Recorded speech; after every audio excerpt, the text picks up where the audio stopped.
Well, hey everyone, it's Andy Prisco at Jumpstart Mastery. In June of 2024, Jumpstart Mastery brought together Gary Noesner, founder of the FBI's Crisis Negotiation Unit and lead negotiator at Waco, and Jack Cambria, longest standing commander of NYPD's hostage negotiation team, to engage in a long form educational series of discussions regarding crisis negotiation. And I had the privilege of facilitating that discussion. These conversations invariably lead to curiosity that leaders and managers might have about implementing meaningful crisis negotiation and crisis de-escalation programming in their agency or system. Please do not hesitate, if you have that feeling, to contact us at Jumpstart Mastery by emailing info@jumpstartmastery.com. We would be more than happy to see how we can explore bringing the icons to your leadership team, management team, senior executives to assist you in the ongoing culture change and transformation that our systems so desperately need in supporting people who present discontrol, dysregulation, and crisis. Thank you. Gentlemen, we're at an important part of this discussion. All of us are involved in the education domain of these principles that we've come to cherish and live by, not only through experience in directly applying them, but working with others in a organized, cohesive way. And I think when we discuss education and training around these principles, it's impossible to not bump into the idea or notion of, in negotiation, crisis communication, de-escalation, the word process comes to mind, a process to follow. When workforces have to be educated, each class is not wildly different from one another. There's reasonable consistency in the ideas and the information presented. Gary, we were talking in the green room, and you had never intended for the behavioral change stairway model to arguably become a capstone of negotiation crisis communication method. It's a process, but what it has become is almost a life of its own. Well, people will refer to it or even defer to it as a method. As you consider your careers educating people in public safety, people in behavioral health, even people in the commercial domain about a process of communication, what do you think are the big takeaways for the public safety domain and even other domains in learning these principles? What are the best ways to raise large numbers of people to competency in these principles? Gary, we'll start Well, with there's you. a couple questions there. I mean, training is always key, and a commitment to learn from everyone you can, every time you can, and Right. pick those things that you feel resonate with you and help you be better at doing what you're trying to do. You mentioned the behavioral change stairway model. I created that to be an illustration to prove the point that it was a process that we were trying to achieve, that we didn't show up and because of our rank, our status, our threat of force, we were able to achieve a goal or meeting a demand as requested. But rather, we had to earn the right through a steady, dedicated process to influence others. So I like to teach it. Jack and I were talking. Most people teach it from the bottom up. I've always taught it from the top down. Yeah. From Uh, the end result yeah. backward, you reverse Now, the engineer. original model had the top step as behavioral change. I subsequently changed it after I retired to cooperation to denote a shorter term goal as is more likely in law I enforcement. love that. We're not Absolutely. looking for long term, Right. care for someone. We're Right. looking for In the cooperation now. Right. right now. So, how do we get cooperation? We get cooperation from being influential. People will listen to advice, take guidance from, agree with people who have influence over them. How do we gain that influence? Well, we have to develop some rapport. I always joke around some of that French stuff, that rapport. It's good stuff, that rapport. You want a whole bunch of that rapport. Yeah. So we have some commonality, we have some understanding, appreciation of each other. How do we get that? We get that going down the stairway again through the demonstration of empathy, understanding, not sympathy. I feel sorry for you, but I understand how you feel. And we prove that by paraphrasing it, summarizing it, so forth, Reflecting, whatever. Yeah. reflecting. And that, again, our initial step comes from active listening skills. Yes. When I first put it together, I had it in a ladder. Right. And my friend and colleague Steve Romano said, "Hey, dummy, why don't you put it in a stairway?" And I go, "Yeah, yeah, it's good." Yeah. And so we put it in a stairway, and it was much more effective. But it's kind of funny. I never intended it. It's so broadly used now, and people say, "How do I get from step 3 to step 4?" And I said, "I think you're reading this too Yeah. strictly." Like I did this on a napkin. Yeah, No. yeah, yeah. 3 drinks Yeah. involved, I mean, it's not like, "Oh, I can't go to this step until I go to that step." It just illustrates to get from, A to Z, you have to take a kind of predictable route of investing the time and effort and showing you're a good person, you're worthy of their respect, you are likable, which I believe is the number one attribute of a successful negotiator. You're just a likable person. You want to help them out of a difficult situation. You're non threatening, non judgmental. That eventually gets you to the point where you'll hear things like the perpetrator will say, or I keep saying perpetrator because Jack's here. We used to say subject in the FBI, but Right. they say perpetrator. So Yeah. yeah, Fair enough. so where they say something like, "I don't know what to do, Jack," and you say, "Well, have you thought about this or that?" Right. So you've now hit that point where this person is now feels Interested. comfortable enough with you to Yeah. be open to your suggestions or your advice. I've never been in this situation before, but I think I would look at it this way. And I would be concerned that if I hurt myself, what impact would that have on my family? What psychological damage would that do to my children? See, but you can't deliver that in the first 5 minutes. Hey, you kill yourself, you're going to bother your kids. I mean, you've got to work up to that point in time, and you'll begin to get indicators from the person you're dealing with that they're more and more receptive to some of your thoughts and ideas. But again, it takes time. You have to earn the right. I think the first step of active listening skills speaks to a phenomena that we all agree exists, and we all agree um, is something to be confronted by anybody with enforcement responsibility. There's a change state that has to occur, and we are not starting with why the change state needs to occur immediately. We're starting with something Right. far earlier in the continuum. And all of that is in the service of getting to the earning, as you would say, the influence to facilitate the change state in cooperation or collaboration with someone. What the stairway clearly expresses in the image sense is something that I think once you've seen that and you see that the first step is not reciting the law that's being broken, articulating the policy that's being violated, describing the rule that's being broken, you're starting with something way earlier in the game. And at least it's been my experience that there are cohorts that see that and go, oh, so you're not saying I can't talk about the rule. You're saying I have to start here before I get to describing that. Yes. And there's a reason why. And I'm not saying there aren't, let's say, moments of extraordinary urgency where we might start by articulating something very significant that needs to change right now. But by and large, the influence is acquired by starting at the active listening skills. What's been your experience, Jack? You're still on the road.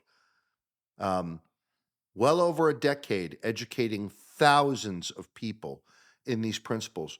What are your observations when you bring to someone, we're starting with active listening skills in this process? Well, you used the word process Yeah, when you introduced the topic of the behavioral change staircase, and that it is.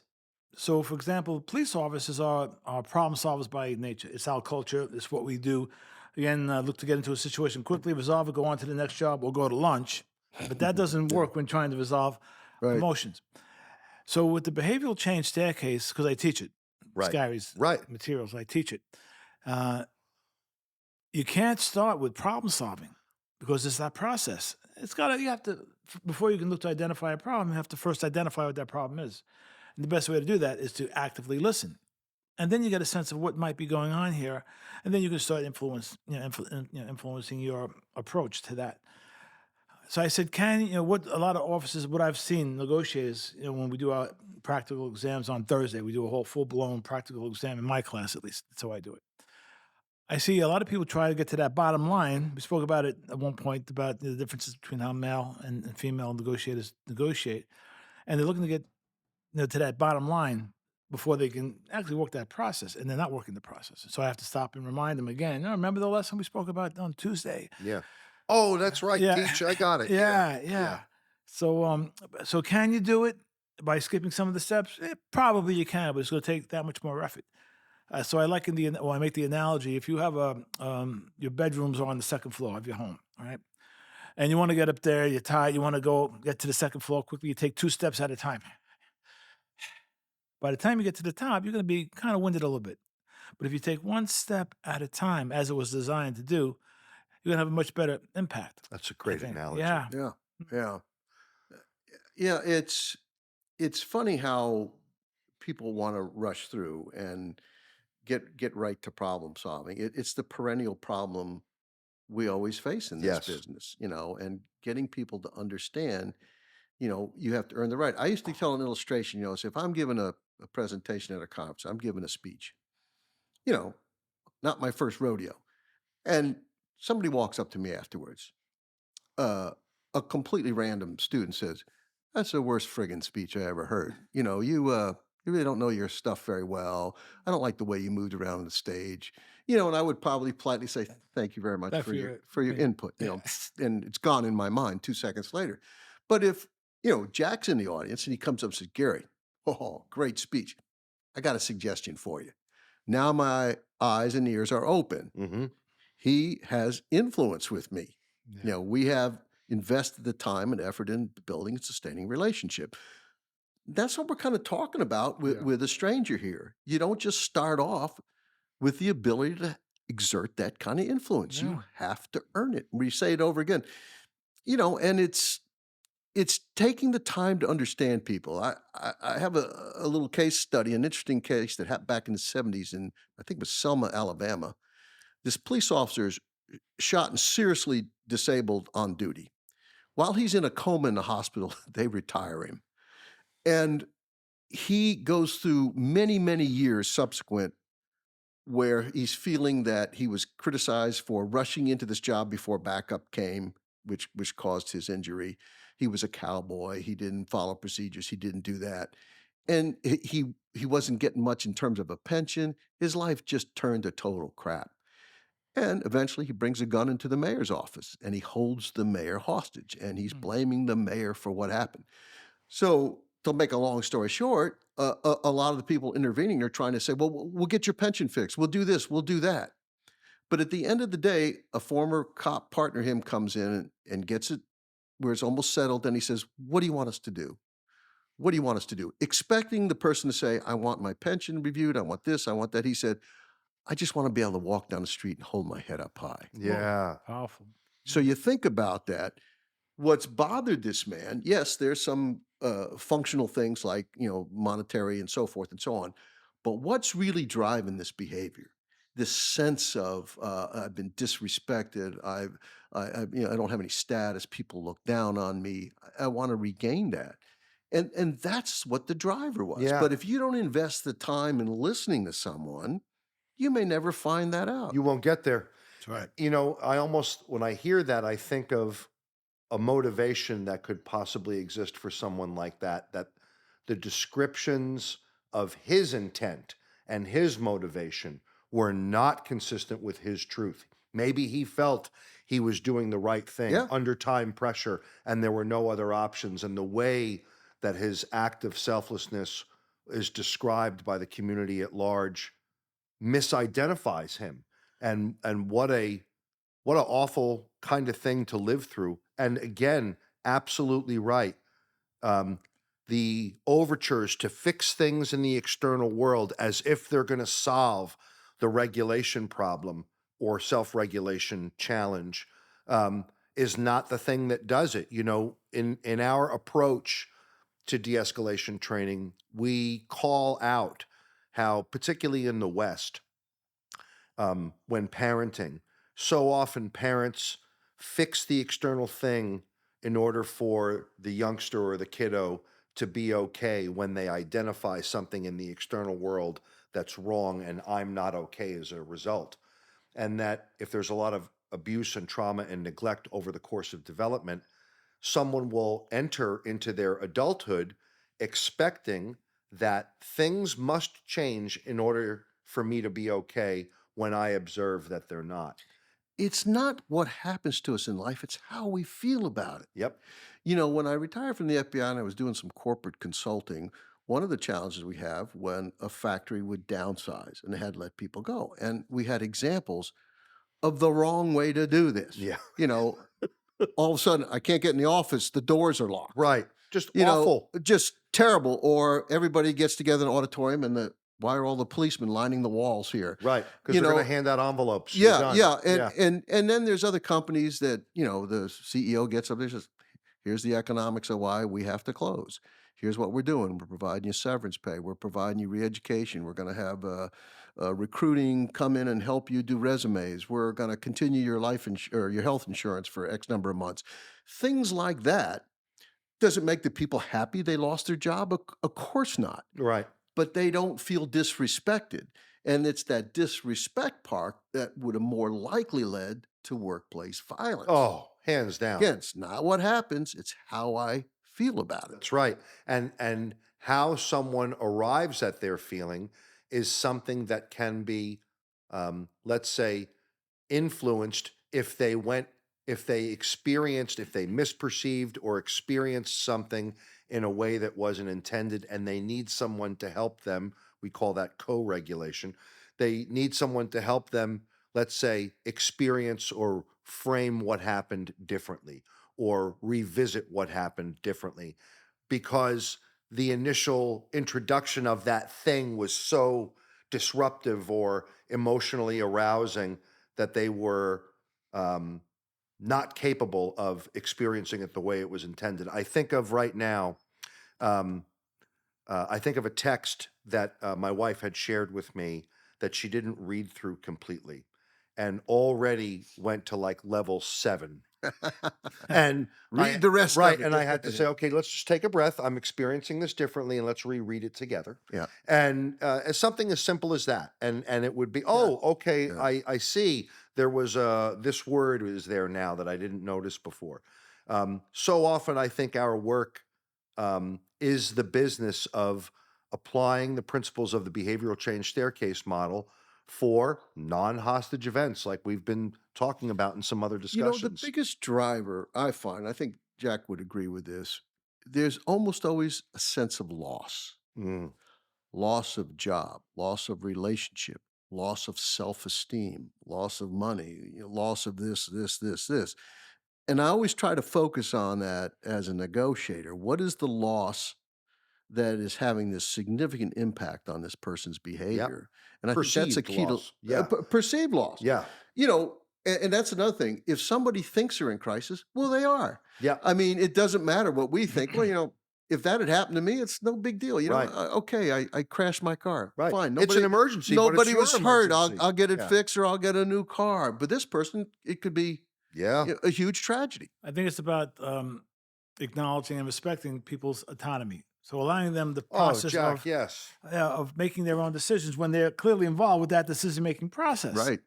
And I was, the day after the attack of the World Trade Center, so September 12th, 2001, I'm reassigned now back to emergency service. I was the commander of the hostage team. I just got that job 5 weeks before. And when that happened, I was temporarily now reassigned back to ESU. And the second day there, it's September 12th, I was assigned to, I had 20 ESU officers and a sergeant with me. I was a lieutenant, so I was overseeing this team. And we get on a school bus that they were able to commandeer to bring us to the site. At this point, the day after they had put the site up, separated the 4 quadrants, north, east, west, and south. and different teams were assigned to different quadrants. So I was assigned to whatever quadrant it was, the north quadrant. So I'm in the back of the bus. I got on the bus. I'm in the back of the bus, and I'm speaking with a sergeant. With it, and then we have 20 police officers in front of us. When we get up to the site, so the officers start piling off, and I'm like, because I'm in the back of the bus with the sergeant, I'm the last one to get off the bus.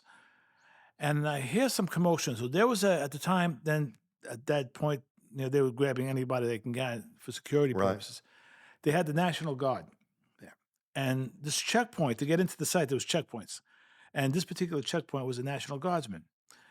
And as I'm getting off the bus, I'm talking to the sergeant, but I hear loud voices in the foreground. And I'm a little distracted by it. I'm talking to the sergeant, but I'm looking at the same time. What's going on? What had happened was one of my officers, as he's going through the checkpoint, the National Guardsman asked him for his ID. Even though he was in uniform, he had to see his ID card. That was his instruction. He was directed to do that. Right. The officer said, I'm not showing you no ID. I'm a New York City police officer. I'm in uniform. This is my ID. And he continues to walk. So now the guardsman very gently puts his hand on his chest, goes, Officer, I have to see your ID. And when he put his hand on him, that's when the drama began. I'm going to lock your ass. Ah.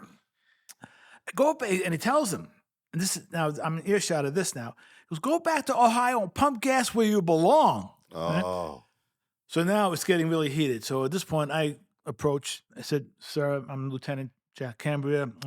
Here's my ID card. I said, these officers are all with me. We're assigned to this quadrant today. And he says to me, Lieutenant, that's all I wanted. You may pass. So this officer didn't allow this individual to exercise his autonomy, making his own decision. He made a decision for that guardsman, National Guardsman, when and didn't include him in that when it was clearly his part, Yeah. in Right. that decision, no doubt. So I think once that's where emotions can get quickly stirred, not because someone made a bad decision, but because they didn't confer with the other person who's clearly part of that decision making process. So in hostage negotiation work, that other subject, perpetrator, they're clearly part of that decision making process. Whatever happens, we have to get them to be part of that process. And Jack, And you got to put. yeah, I'm sorry. please. You gotta put yourself in the other person's shoes. yeah. I mean, you're not always successful in understanding what their motivation or issues are. But if you can make an effort to say, this person is obviously looking at the situation differently than I am, Yeah. help me understand. Rather than attack, criticize, ridicule, you seek, to understand. Yeah. Covey, the business guru, first seek to understand and then to be understood. Yes. I mean, it's an old principle that he put a catchy phrase to, but it's good stuff. So our first goal is to understand the other person before we convey to them what our Yeah, that's Augustine's feelings. prayer. Yeah, it you goes know? way back. Yeah. I mean, Yeah. Yeah. it can be, I like it, it's good stuff, and we should all try to remember that. And Mm. it's easy to lose track of that. The autonomy is huge, Jack. Some of the researched attributes of job satisfaction were distilled. What were the three most common things among people who felt most satisfied at their job? And none of it had to do with money. It had to do with mastery, autonomy, and purpose. That if they had those three, you had a content workforce. Interesting. And for you Good to stuff. describe the attribute as autonomy, honoring someone's autonomy in the engagement, even if we're there to influence a Yeah. change state, I think you're able to, if we were to analogize that to the staircase model, that's when you begin, the empathy is the expression of honoring someone's autonomy because you're letting the other person know, I see you, I hear you, I understand you, I see you as you. Yeah, I think the fact is, whether we like it or not, particularly as law enforcement officers, that we are partners with these subjects, like it or not. So Share. we cannot do it without a certain level of cooperation on their side, and they cannot do it without a certain level of cooperation on our side. So we have to kind of embrace that concept that they're not just those perpetrators, right? And we have to accept them and embrace them. That we're partners here. And you need me, I need you. The other thing I try to do is look for something good or agreeable or likable about this other person. you're hard pressed to find a Yeah. totally evil, totally despicable person. I mean, probably the one that comes closest to that for me was David Koresh. But even David Koresh at various Likable qualities. interactions was likable and down to earth and could be charming and friendly and even humorous.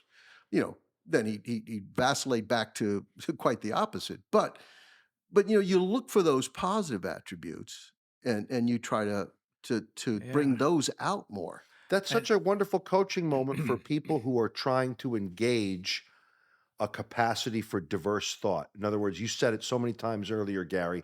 People want to be black or white.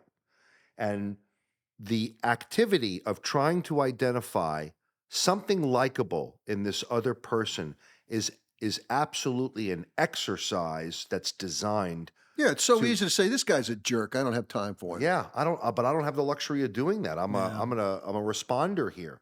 There's a great YouTube video, and I use it in my training when I'm speaking about tone of voice and how people respond to your various tones of voice. And there's a great YouTube video. It was put together regarding Waco, where they profile 3 vignettes of 3 negotiators. And you probably know this video, Gary, where the first negotiator is just utilizing active listening skills and specifically minimal encourages. Mhm. Of course, the oh, really? Yeah. No kidding. And that's all he's doing. And David Koresh now isn't able to continue talking, right? And he's talking and he's talking. Then they go to the second vignette where the negotiator is very aggressive indeed, I might say. And in the end, he says, "David, you respect what I'm trying to tell you." And David says, "I respect nothing of what you are telling me because you do not deserve such respect." He's very curt with him. Mhm. And then the third negotiator was brilliant from Louisiana, and John Cox, John Cox's name's deep voice. yes. And John Cox, David. Yeah. oh my God, you can't help but like this guy without even knowing him by hearing his voice. Yeah. And he's talking to him in these kind of tones, and David Koresh is so responsive. He even gets David Koresh to laugh, right? He compliments him on his oratory skills, and you're better than most of the other negotiators, And so I think the point of that is that people respond to how you interact with them, how you Yeah. respond Yeah. to them. Appeals to Yeah, the things were persona. not always perfect out there. We had some mistakes that were made for sure. But yeah, I mean, probably the most effective negotiator I ever saw was a guy named John Dolan at Waco, and he was so empathic. It just it dripped out of his Yeah. pores, and you say, is the kind of guy that you meet him and say, I think I just made my best friend for life. I mean, he's Yeah. that kind of warmth Can't help but and like him. and Yeah. Dr. Mike Webster is like that as well, another example. So there are people that are really, really good at this.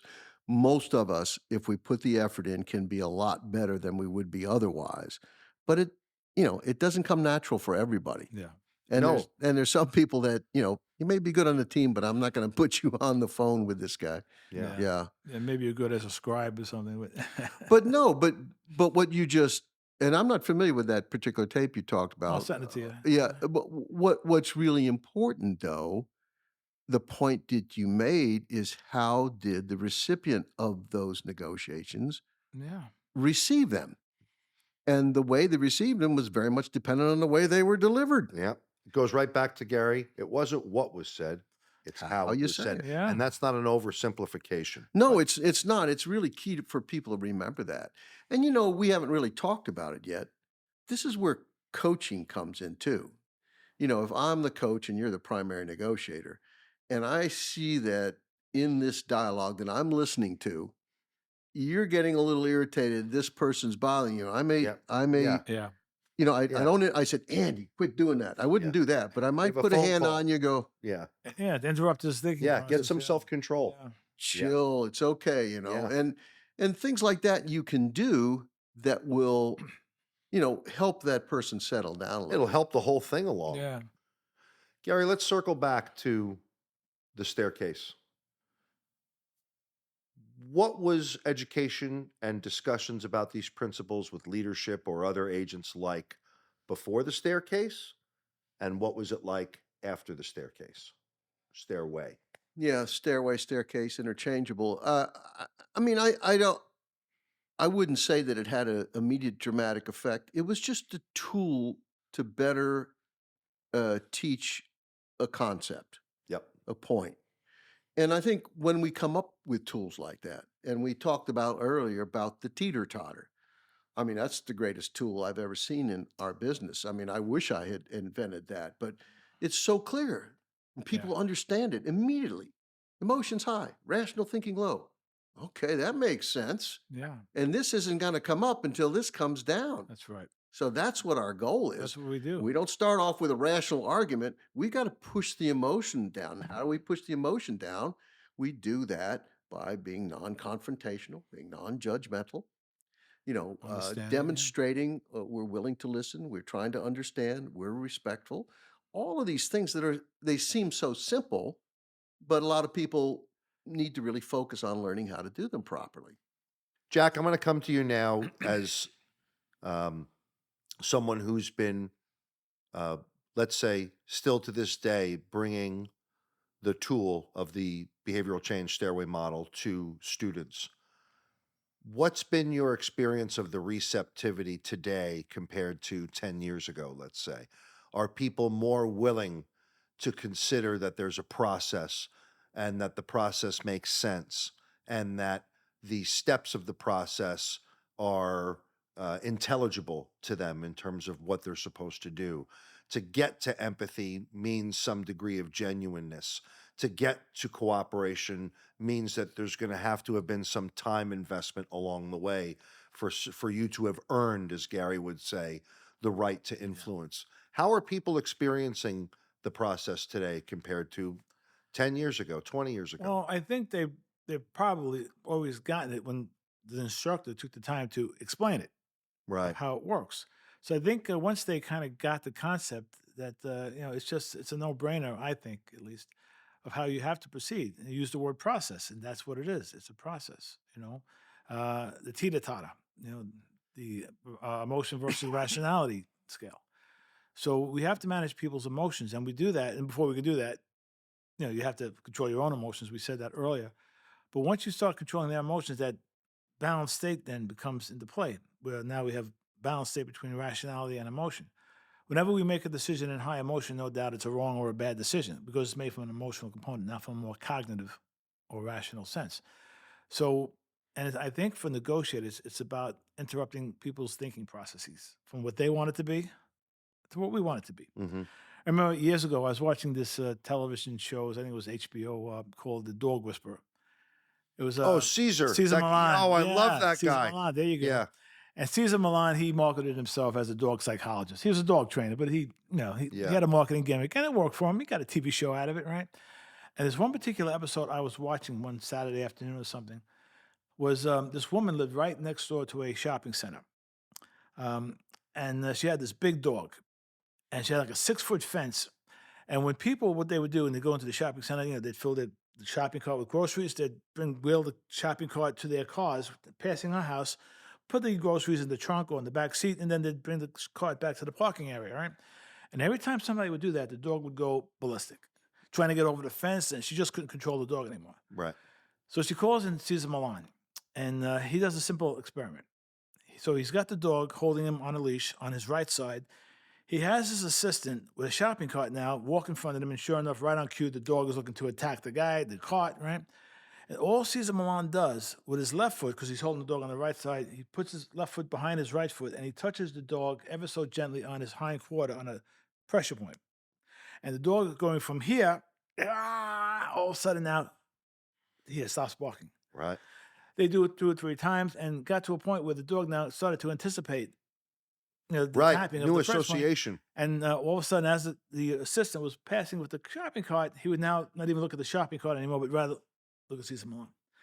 And what I got out of that was what he was doing with that dog was interrupting his thinking process Oh, from what he wanted it to be to yeah. what he wanted. With Yeah. Cesar Millan. Reconditioning the dog is what he's Yeah. doing. So I Yeah. think that's what we try to do as negotiators is just to help guide people in making the right decisions. Try to motivate the behavior. Why is this important for you not to do this, but you want to do? Instead, what's in the benefit for you if you do it, as opposed to the disadvantage? You'll I go to love that jail. description, Jack. I think that's exactly You know, right. another way that complements that, I think, is when somebody goes into a crisis mode, they in essence have tunnel vision. Yeah, they're in a bubble. Yeah. There's one thing I have to do in response to this feeling I have about this situation I'm in. And we're trying to expand that and open it up. Say, well, there's other possibilities, there's other issues, there's other ways to look at this. And they don't see that initially. But again, through the process that we engage with, we get them to look at it differently. And I think it's akin to what you learned Yeah, through the yeah, Caesar Milan thing in a sense that you're looking at it a different way. yeah. And yeah, I think education is so important. Jack mentioned it a second ago. Um, like when we talked about active listening skills, widely embraced now. But there's probably still some departments that will put the active listening skills up. But do the practitioners really understand what they mean? Do they really know how to use them effectively? It's one thing to deliver the academic material, but you really have to have a competent instructor going through the role playing, offering positive feedback to make sure that people have really grasped and understand and can utilize these tools. I've seen people go from zero ability to quite effective ability. It's like a light switch goes off. Absolutely. And what makes that light switch go off is some instructor has clarified for them, Yep. this is why we do this. Yep. This is the impact it has. So that's why I say, if you're a negotiator out there, wherever you're getting your training from, get it from other places too. It's Yeah. hey, I like what Jack says about this. Oh, I like what Gary says about that. I like what Andy says. Mix and match. It's not one size fits all. No, no. Learn from everyone you can every time you can. Yeah, And that's how, and you become, again, my friend Steve Romano, become a student of the game. yeah, Never stop learning. yeah, I've spent a reasonably equal amount of time between students in public safety, law enforcement, fire, EMS, students in behavioral health, students in youth and family, and students in corrections. And I would agree in great part with the need to drill principles of active listening. We use some different words to describe the active listening skills that are consistent with the mental health domain, particularly the levels of validation within dialectical behavior therapy. It's a spectrum that describes all of the active listening skills. But nonetheless, what we've observed across these domains are where the culture of the domain has a traditional sense of priority. In the corrections domain, it's the projection of control and professional bearing.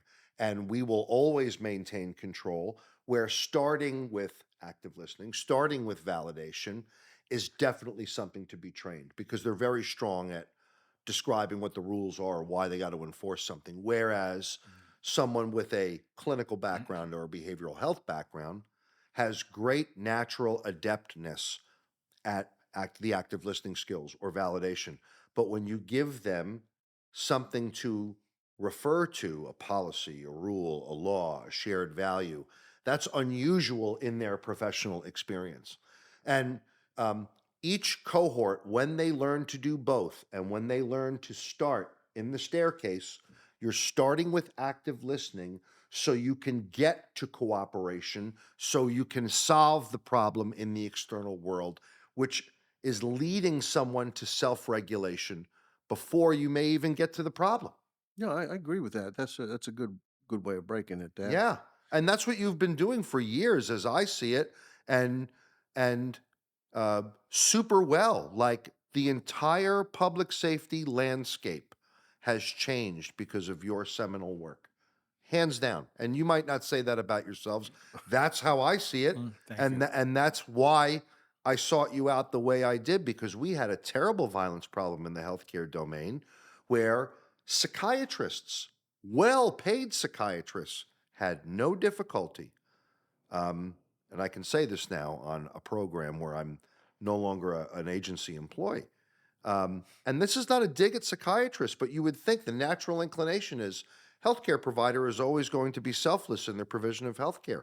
Not so. If they're feeling afraid, if they're feeling like they're out of control, there's no difficulty in making a decision that's control first, understand later.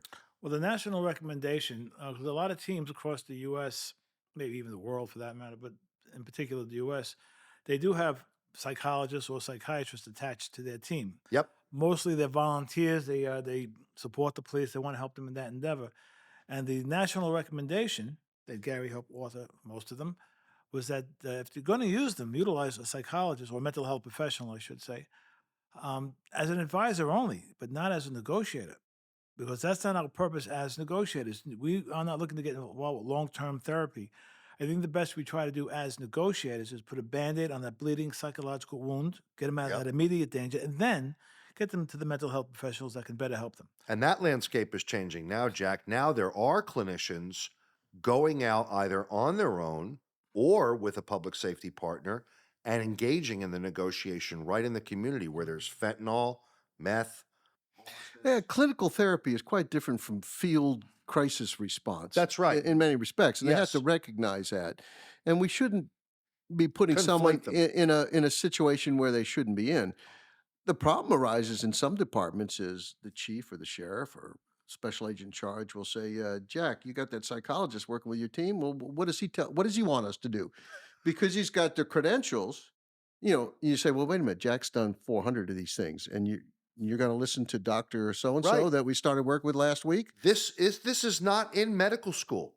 This is not in the education path to an MD or a PsyD or frankly even an RN. Registered nursing training today is less than 20% behavioral health, and these principles are not in the curriculum. Yeah, the other way I like to look at it, you ever watch a football game and there's there's the players, of course, they're all skilled, they're all good, and so forth and so on. And one team's getting the crap beat out of them the first half. The next half, the game seems to change dramatically. Why? Did the players change? No, it's coaching. There's some guy up, Yes. there's some guy up in the stadium stand with the binoculars, and halftime he comes down and says, here's where they're killing us. Here's the adjustments we have to Yes. make. When he runs out this way, it's going to be this kind of play. We've got to guard this guy better for that. Boom, boom, boom, boom. So his coaching changes. It has a Yes. huge impact.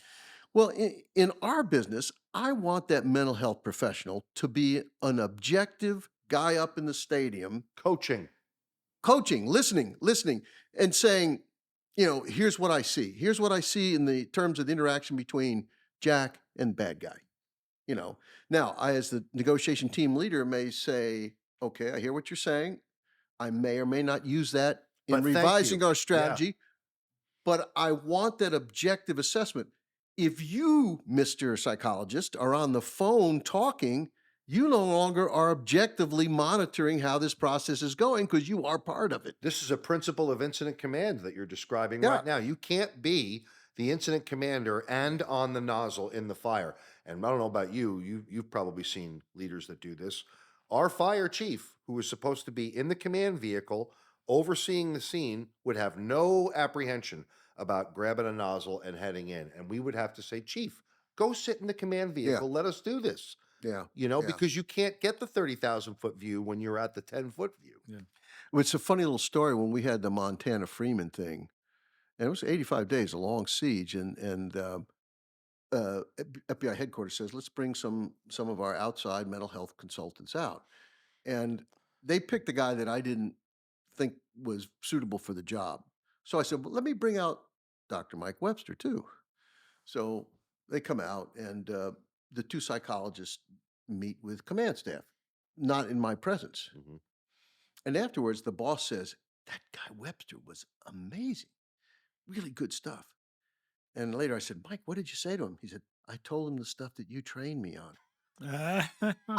But you're never a prophet in your own. Yeah, You know, Jesus wrote it. I- You're I'm never not- a hero I in your didn't own town. I'm Yeah. not meaning to say that because I was brilliant there, but what I'm saying is Right. because it comes with somebody with a degree on the Right. wall. There's a credibility, a perceived credibility. Absolutely. Yeah. And we have to watch against that we don't abrogate a purely law enforcement function, if we're talking about the law enforcement context here, Yeah, and give it away to someone that doesn't have that training. right. And it's just the way it is. Yeah. And it's important that we're mindful of that. I think another important attribute is negotiators have to understand others' points of view, perceptions.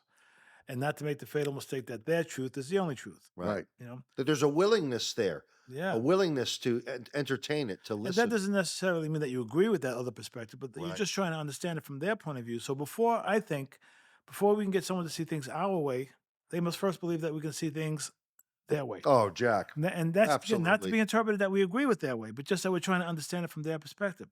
So when I teach that lesson, I give a very simple problem. I put up on the screen the tools of a butcher. So the forks, the knives, the meat Mhm. cleavers, and so on. And then I bring up three images of a mother, the butcher, and a young preschooler. And the preschooler's got a meat cleaver in his hand.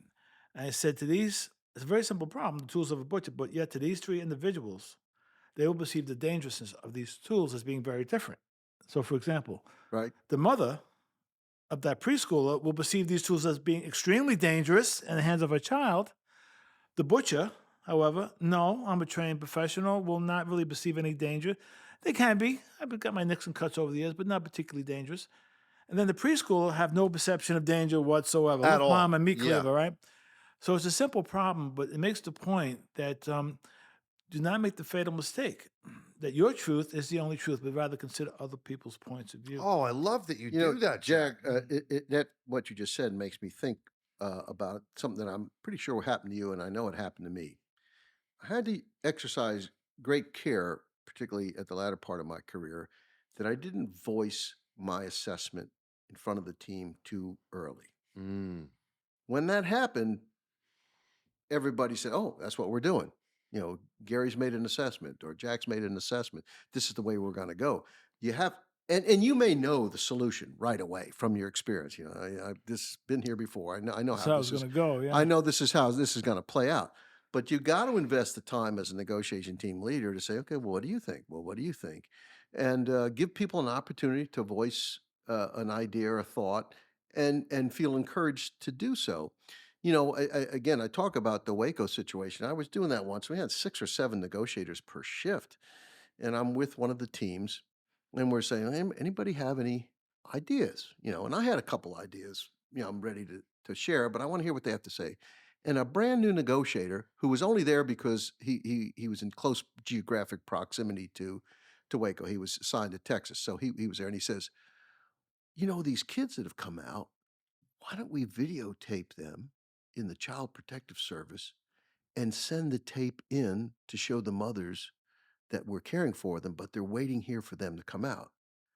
And as soon as I heard this, I said, "That's exactly what I was going to say." And of course, everybody laughed. But you say, it's a brilliant idea. And I Yeah. always tell that story because here's all these old, grizzled, experienced FBI negotiators, been down the road many times. This person never been to anything. Right. Yet he comes up with this, and we did it, and it was a game-changing idea. But you say, it just always reinforced in my mind, you've got to create this Yeah. even though you think I know what we need to do, whatever. Collaborative atmosphere. You've got to make people feel comfortable to voice an opinion. Now, as a leader, you can get analysis paralysis, and at some point in time, you've got Right. to fish or cut bait, or as they say. But Yeah. but it just was an interesting story that some really terrific ideas come from unexpected places Yep. sometimes. Yep. And again, I would say, Gary, that we started this conversation with the topic of process. We are identifying attributes of process that have worked over the course of your careers and in the course of your education and provision of training to people. These are principles that, when integrated into a package, result in meaningfulness to whoever is going to apply them in the negotiation context or the de-escalation context. When I said, it just reminded me of another thing we did, that we worked in 12-hour shifts, because we always find people like to work in 8-hour shifts if you're working a big crisis situation. But it's the old parlor game of, this group tells this group, but what this group tells this Right. group doesn't. So we found 2 groups, long hours, 12 hours, but the people that brief me are the people that I'll brief. And it tends to minimize the communication misinterpretation. But the other thing it does is, as a situation is maybe hitting a critical phase and something dramatic might happen, you want your negotiators going off shift to get a good rest. Yeah. But they always live in fear. We did all this work today. And they're then going to they- unwind it on this next shift. He's going to surrender next Yep. hour, they're and gonna they're get going to the get it. credit. They're They're going to gonna get get the the credit. credit. So I made this deal to the negotiation team. I said, I've got all your numbers. Here's how it's going to work. Anything dramatic happens, we're calling you right away. If they're going to come out, this is going to be a group success, Oh, whatever it is. beautiful. That's And you know what great. allowed them to do? Yep. Get some much needed sleep. Yep. Gary's going to call us. Yeah, yeah, and I lived up to that, and then also as a team leader, you have to be cognizant. The day after the fire at Waco, I called 45 negotiators who'd been out there, something like that, and I told each one of them, it's not your fault. You saved 35 people, including 21 children. You did great. You performed in a way I couldn't be more proud of. Yeah, You got to support your people like that. I Oh, believe that. And Keep 'em make people motivated. feel Yeah. like they made an important and valuable contribution, regardless of outcome. And a lot of leaders don't, they fail to do that sort of thing. completely, Gary. Completely. And I hope that people watching this that might be inclined to overlook something like that will now think twice and make a phone call to say, you know what, even though this outcome was not what we wanted, you did an admirable job attempting to avoid it. And who knows that we might have even avoided even further damage or further risk or further destruction as a result of your efforts. And that goes to that data thing. It's so hard to measure the lives saved. You're only able to measure the negative outcomes. It's extremely challenging to manage the positive outcomes. Yeah. I You're think only what able to manage the absence of negative outcomes or not. yeah. I think what we all realize that it's basically a thankless job. We don't get thank yous for the work that we do, but we know what we do. Right. We do save lives out there.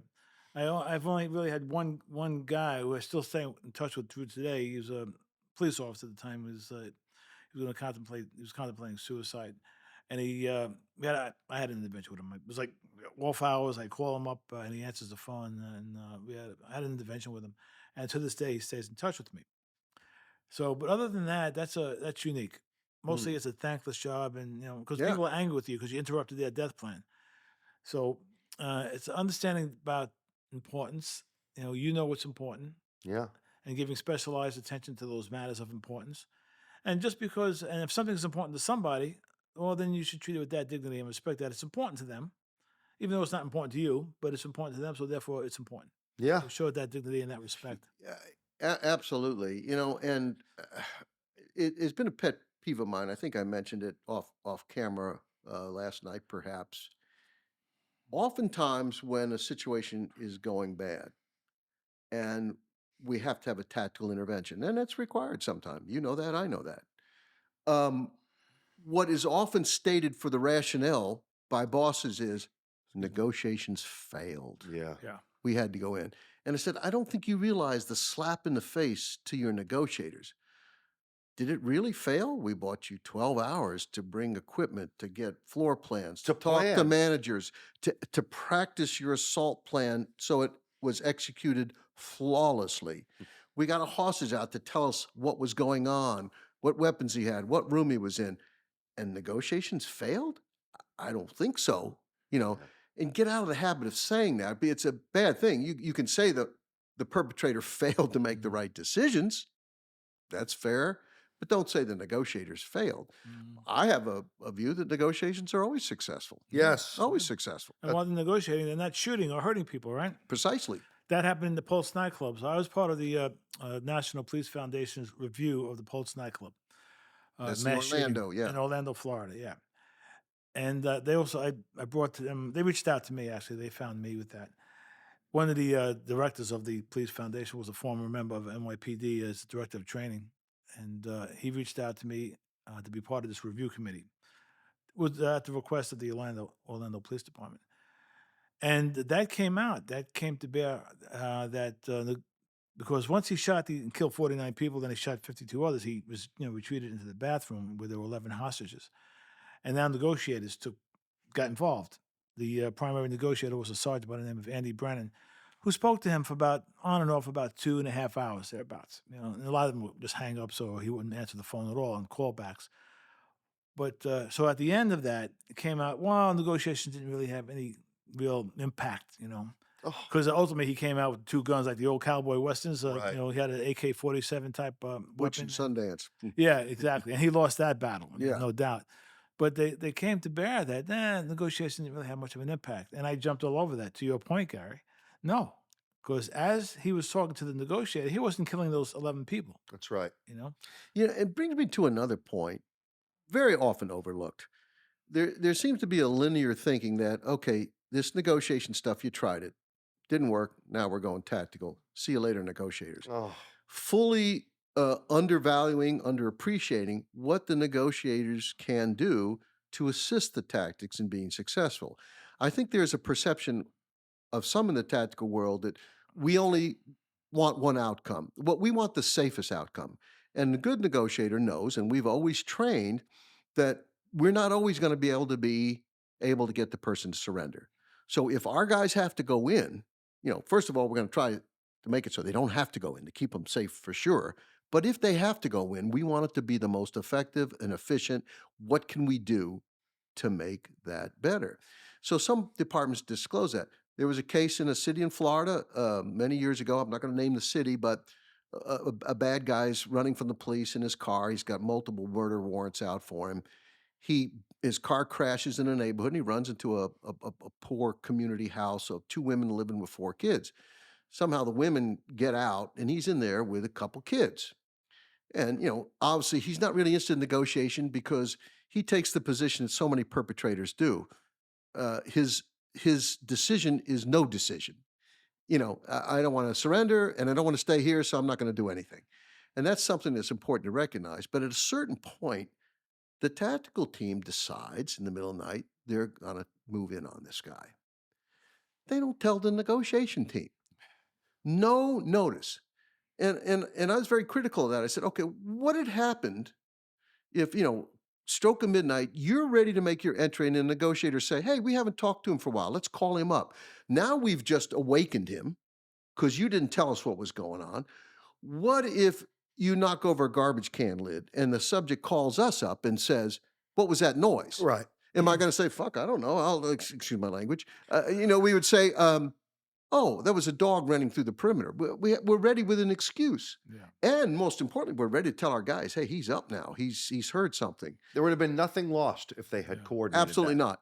I think there's this mistaken notion that the negotiators are so vested with the perpetrator that Yep. we're going to betray tactical action. So And we wrong. we Yeah. looked at this closely in the FBI for many years. There are 0 cases where the negotiator, armed with the knowledge of an impending assault, has betrayed that to the perpetrator. Oh, 0. that's a profound point on which to wrap it up. Profound. Thank you for joining us on this super important topic of process and bringing this kind of information to workforces in a way that it is appreciable, integratable, and applicable.